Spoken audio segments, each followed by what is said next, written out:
Final event then, race number 11. It's a Class 3 contest over the 1,400 metres, headed by Bombay Blitz. He's first up since January, finished behind Pinghai star on that occasion. Penang Hall, three-time winner in this grade behind Marzouk last time out. Taking Aim, third on the all-weather last time, and the start before on the turf behind Comfort Life. Top Beautiful made all from barrier 14 last time out. He's got barrier 11 this time. Chunghwa Spirit gets the blinkers back on. Got Ultimate Glory, a beaten favourite last time out, down to Lasting Friendship, was run up at huge odds behind Comfort Life last time out, and Smiling Charm behind Top Beautiful. With a decent turn around the race. £12 he's got in his sleeve this time round. Come to the touchscreen again to have a look at the speed map for this one, Brett. And as I mentioned before, Top Beautiful made all last time out for a wide gate. He's going to have to do the same thing again, though. He will, and we're on the C course, so it'll be a long run to that first bend, or long enough anyway, and I think it's enough room for him to get across, and he seemed to really respond to those tactics. Monica is potentially going to be forward in the race. Taking Aim, I think, gets the opportunity to sit lovely in just in behind the speed, and Chunghwa Spirit as well, potentially into a one-off position with cover. Unicron Jewelry might have to roll forward. We know Mr Monty earlier on in the season was a horse that really rolled along at the Valley, so maybe that's an option with him. Lasting Friendship was handy last start from a good barrier. This time he's got an awkward one, so makes it tough for him. Bombay Blitz, from what we know of him, Andrew, a horse you mentioned, hasn't raced for 6 months, generally does his best work late, so I'd be surprised to see him up there in the early fray. All right, that's Bombay Blitz for Casper Fownes. What have you got for us, though, Paul? We're going to start with Taking Aim. Taking Aim is a horse, as you mentioned, ran on the all-weather last time. Super keen down the back straight here this morning. Brett Preble is aboard, and he'll take them out on the race day as well. And look at that speed map, should get a nice run in the race, so he's definitely going to get his chance.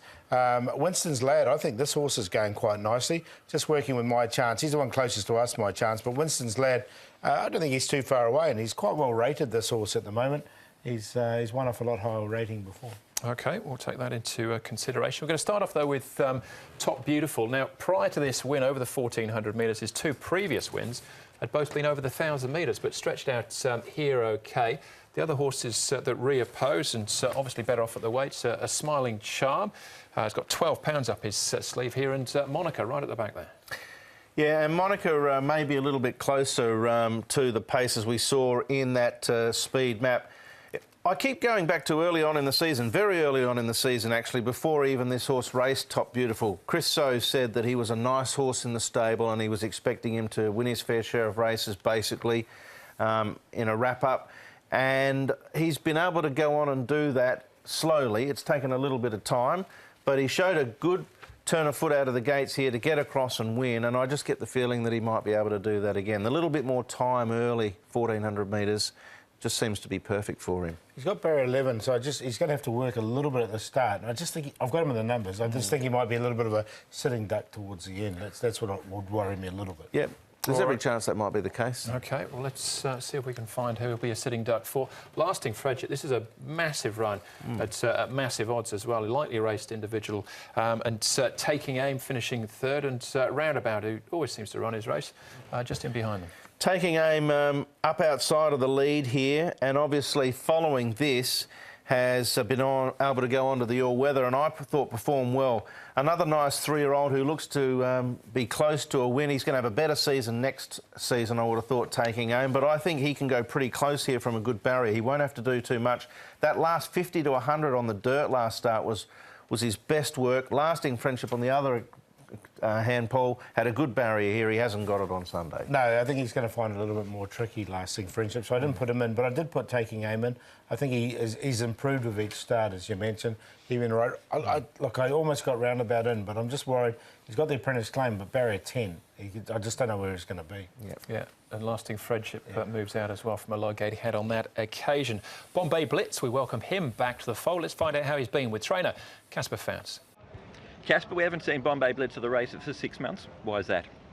He's had a quarter crack and took a long time for it to grow out. Yeah, you know, so obviously he's good now, and it's unfortunate. I wish we'd had a bit more time with him, but he's had a decent enough preparation leading into this.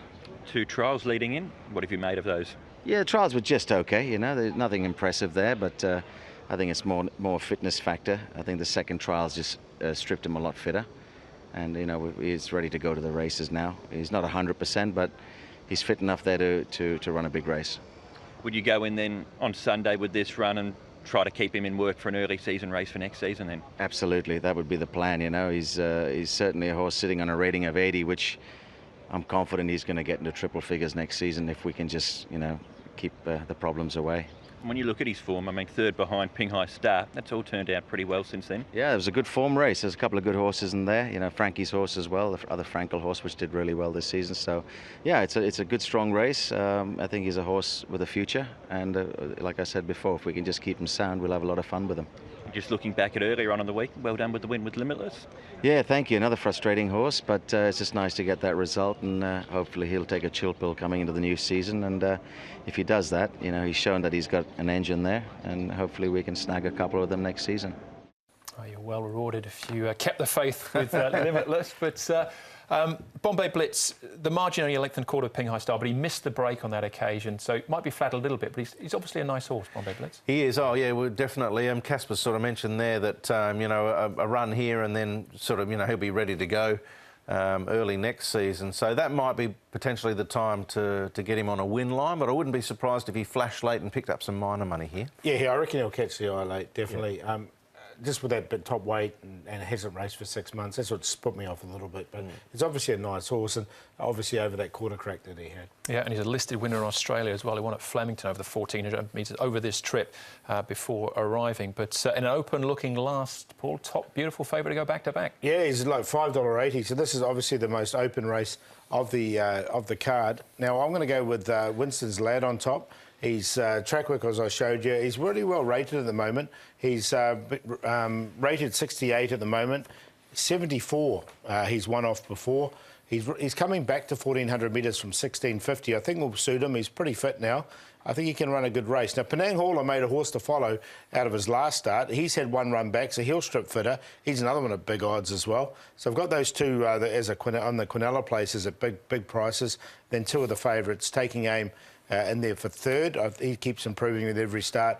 And Top Beautiful obviously led all the way last time. Just think he might be a sitting duck for something late. And I can see these other horses swamping him. And I've got him there for 4. So 11, 3, 5 and 6. But each way 11 to finish off the card at about 20 to 1. All right, Paul. Well, we've had some luck with your long shots lately, that's for sure. Look, I'm going to go with Top Beautiful. I just get the feeling, sort of, you know, refreshing my memory on what Chris So said about the horse early on in the season, that there's still a little bit to come from him from a ratings perspective. He's only on 73, so I'll take the chance that he might look a sitting duck, but he can respond fine what is required. Taking Aim, nice 3-year-old. He's had 7 starts now. This will be his 8. He's getting close. He'll be a better horse next season. Chunghwa Spirit gets a nice run. Penang Hall, one you put up last week, Paul. I thought he was going to win at the 100, and he just petered out final stages. But set on 6, 5, 8, 3. I'm going to play the Q with the 6 of the banker. Yeah, there's not many easy races on the weekend. I went with Smiling Charm. Lower gate, lightweight. Michael Chang sits on 15 winners. Yeah. Needs one to get to 16. Yep, he does. All right, that's the winner for me. As far as the stats are concerned, though, on the weekend, we're looking at Frankie Law and Zach Purton, the red-hot combination. Oh, they're going very well at the moment, as you can see from the stats here. A win rate of 34%. They've had 32 runners this season, 11 wins, 4 seconds, 7 thirds. And they've got 2 really good chances, I think, to add to that win rate. Glorious Forever Obvious is the obvious one, who's come up at even money at the moment. I think he'll start odds on by the time the race starts, so he looks very hard to beat. And also Patch Baby, it's the same combination as well. So you could have highlighted either one of those. I went for the obvious one, Glorious Forever. All right, very hard to beat. What else is going to be hard to beat, Paul? Well, let's start off really early in race number 1. Romantic Bonanza here. It was a good run from him on second up. He's by Savabeel, the further the better for him, but I think he's got that experience and he looks quite professional. Winston's Lad in the last very open race. He can win, I think, at a big price as well. So he's my long shot with Vincent Ho aboard. And the play of the day, we'll go early. Race number 1 here. Speed Vision with the blinkers on, Romantic Bonanza, and the first starter, Witness Hunter. Box those up in Quinella places. You won't go too far wrong. All right, for me, race 6, number 1, Amazing Moment. I think this is his time to shine. Zach jumping back aboard. One of the 4 races on the all-weather. Of course, all-weather racing completes itself at the end of this meeting. Young Glory, the Racing Club horse. Something about him I like. 7-5. Tongue tie goes on. That might be helping him find the line a little better than last start. And my play will revolve around him with the likely favourite Sunny Power, and I'll sneak in Marble Joy there as well. Casper utilising the £10 claimer, so 345 QQP. Encore Boy onto the all-weather. Karis Teaton in the saddle gets the perfect run behind the speed in race number 8. And Long Shots also on the dirt. Keep going. Wide gate, but hopefully get the drag into the race as well. First start on the surface for me, Choi. Mr. Wealth, Encore Boy, the QQP for me in race 8. If you get a chance, head to the website Hong Kong Direct. Had a great chat with Brett Preble this week, looking back on his time here in Hong Kong. Yeah, 16 years here, a stellar career for Brett Preble. Well worth seeing that. All right, but that's the show. Thanks for watching. On behalf of Paul, Brett and the rest of the team, hopefully we'll see you at Sha Tin on Sunday, where we'll be racing to win. Good night. Good night.